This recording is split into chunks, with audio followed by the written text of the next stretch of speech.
Icon star Allu Arjun election campaigning చివరి రోజైన మే 11 నాడు నంద్యాల వెళ్లి మరి వైఎస్ఆర్సీపీ ఎమ్మెల్యే కంటెస్టెంట్ శిల్పా రవిరెడ్డి గారికి సపోర్టు ఇచ్చిన సంగతి తెలిసిందే.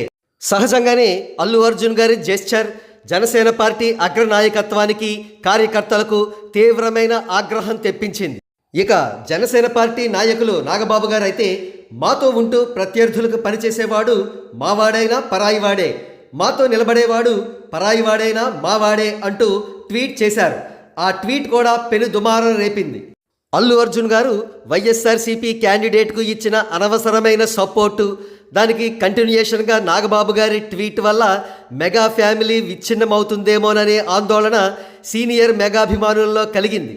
బహుశా నాగబాబు గారు కూడా అదే ఆలోచించి ఉంటారేమో.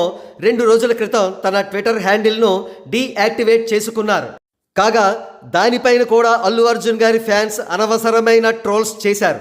ఇక ఈ అంశానికి సంబంధించి లేటెస్ట్ డెవలప్మెంట్ ఏమిటంటే నాగబాబు గారు తన ఎక్స్ హ్యాండిల్ను తిరిగి యాక్టివేట్ చేసుకున్నారు. అంతేకాదు ఒక ట్వీట్ను కూడా షేర్ చేశారు. I have deleted my tweet అని పోస్ట్ చేశారు. ఈ జెస్చర్ ద్వారా కుటుంబాలను కలపాలనే నాగబాబు గారి తపన మనకు అర్థమవుతుంది. కానీ కొంతమంది అల్లు అర్జున్ గారి ఫ్యాన్స్ సోషల్ మీడియాలో ఆయన మీద ట్రోల్స్ చేస్తున్నారు. ఇదేదో అల్లు అర్జున్ గారి విజయం, నాగబాబు గారి పరాజయం అన్నట్టుగా బిల్డప్ ఇస్తూ వారు ట్వీట్స్ చేస్తున్నారు. ఇది మూర్ఖత్వం. ఇటువంటి పిచ్చి ఫ్యాన్స్ను కంట్రోల్లో పెట్టాల్సిన బాధ్యత అల్లు అర్జున్ గారిపై ఖచ్చితంగా ఉంది. ఆయన తదనుగుణంగా చర్యలు తీసుకుంటారని ఆశిద్దాం.